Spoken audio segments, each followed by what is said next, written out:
What's up, guys? So today I want to talk about Dispatch and why this game is my game of the year. The Game Awards are about a week away, and obviously Dispatch did not get nominated for Game of the Year, and I think there's a couple reasons for that. It made a few people mad, I would say. The word snubbed is being thrown around a lot. Wouldn't say Dispatch got snubbed, it just happened to release with a lot of other games this year that happen to be great games as well. Also with the fact that Dispatch was released weekly, not every episode was out by the time each game needed to be out in order to be eligible for Game of the Year. So yeah, didn't get nominated for Game of the Year, but did get nominated for a debut Indie Game of the Year. Now I really hope it wins that category because Expedition 33 also got nominated for debut Indie Game of the Year. I feel it wouldn't be fair, like it got nominated for Game of the Year, just let another game have that category, man. I get it, Expedition 33 is a great game, I haven't played it, but I've heard only great things. The game's hogging all the awards, okay? Let's leave some for everybody. Okay, no, seriously. So, Dispatch, right? I don't think people expected this game to be as big as it turned out to be. Now, this game was shown last year at the Game Awards, and really up until like I think it was July when they dropped the demo for the game, like part of episode 1 for the game. I think that's when it started to build a little traction. Obviously people did keep their eyes on it. I am one of those people. I thought it was interesting, the cast was stacked,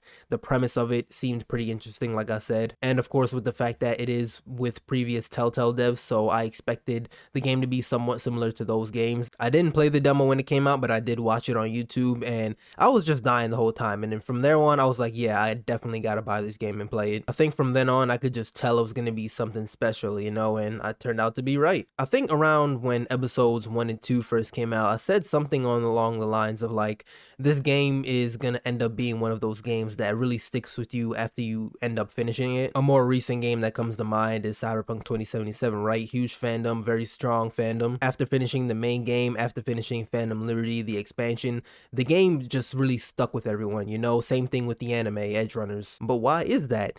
Due to the characters, the lore, the story, the world, just all of it. You're not only immersed in the game itself, but the world, just everything having to do with Cyberpunk 2077, if that makes sense. And I think Dispatch already has gotten us to that point. And that's not easy. Honestly, I think it takes a special team of people, a special game, to do something like that. After playing episodes 1 and 2, everyone was already drawn into Dispatch. We were waiting to see where things would go. Of course, the romance options had a huge part to play in everything. And what's great about the romance options is that at first it was just like funny games, right? Oh, who do we pick, Blonde Blazer or Invisigal? But I think as we went on, it got more than that, right? It went to more than just that. And of course, you have the protagonist, Robert Robertson III. Seems like such a, well, I mean, I guess he is like a normal guy, not necessarily normal, the dude's a superhero, right? But he's just such a chill guy, right? Nothing like too crazy about him, you know? I think the majority of this game's success really has to do with the quality of it, you know, all the thought that's gone into it, the story, the characters, the world building. You know, you can just tell when a game has a lot of thought and effort put into it. It feels like mostly everything was intentional. And really, I think that's one of the key parts in making a game like Dispatch, making a game as successful as Dispatch has been. Now, another key contributor to the whole Dispatch success no doubt has to be the weekly releases. Ad Hoc Studio, anyone involved in this idea, whoever idea this was, they did a good job because this was such a smart move. When you look at other episodic games like Life is Strange, for example, right, one of the biggest ones, Life is Strange 1 and 2, they did episodic releases. They didn't do weekly releases like Dispatch. They had months between episodes sometimes. Part of why Life is Strange was so big and it was so liked is because it had that time to kind of marinate. People could conversate and theorize on where the story and the characters would go. Of course, it also had to do with the story and the characters itself, right? But I think the episodic release, you know, having months between or even like a month, just a month between episodes, that really pushed the game as well. So think of that, right? Life is Strange 1 was 2015, Life is Strange 2, I believe 2018 going into 19. Then look at Dispatch, right? Doing the same thing in 2025, about 10 years later, but doing it within a shorter time frame, a week. The hype around it, the talk about it is just massive. Everyone's talking about it consistently going into the next episode and so on and so forth up until the final episode. This really pushed the game, especially when everybody's just talking about it on social media, posting fan art, doing cosplays. You have all the streamers and YouTubers posting it on YouTube and Twitch. You've even got some of the voice actors interacting with people on social media. Right now, I cannot think of a game that's done anything remotely close to this, what Dispatch has done this year. Of course, Expedition 33, probably the biggest game this year, in terms of, I guess, how much people liked it.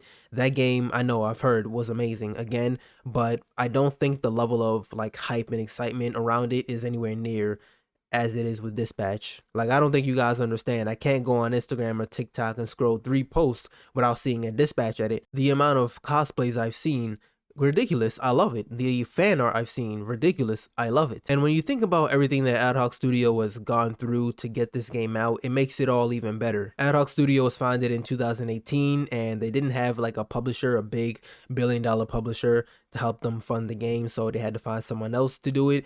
They did, but that funding ended up falling through, so they had to shelve the game for a while until Critical Role stepped in, started funding the game. Even a bunch of voice actors stepped in and started voicing characters on the game. Actors like Laura Bailey, Travis Willingham, and Matthew Mercer, and many more. The game was even originally supposed to be a live-action TV show, an interactive TV show at that. And I guess just with all the time passing, they decided they're going to turn it into a game, a sort of interactive game, Telltale style game, and now we have Dispatch as it is. There are some interviews out there if you want to, I guess, go more in depth into the story and everything behind Dispatch and Ad Hoc Studio.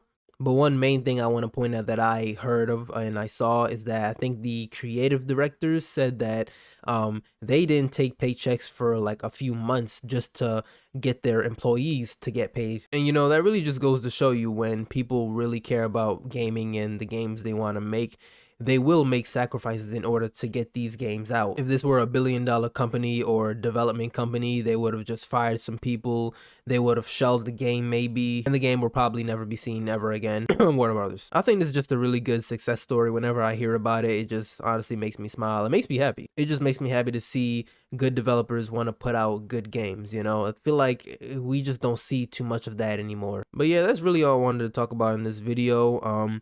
Honestly, I don't know if this is going to be my last Dispatch video for a while. If I think of something relatively substantial, I will definitely make a video on it, but we'll see. I have been absolutely pumping out these videos across all platforms. So yeah, man, it's getting tough to come up with some videos on this game. Nonetheless, of course, I will be posting a bunch of other things, right? Anything I want to talk about, I'll just post. But let me know how you guys feel about Dispatch. Is it your game of the year? Honestly, I didn't think I'd see this many people say Dispatch is their game of the year, but I've seen a lot. People are actually mad the game didn't get nominated for game of the year. But yeah, as always, if you guys enjoyed the video, like it up, subscribe, and I'll see you in the next one.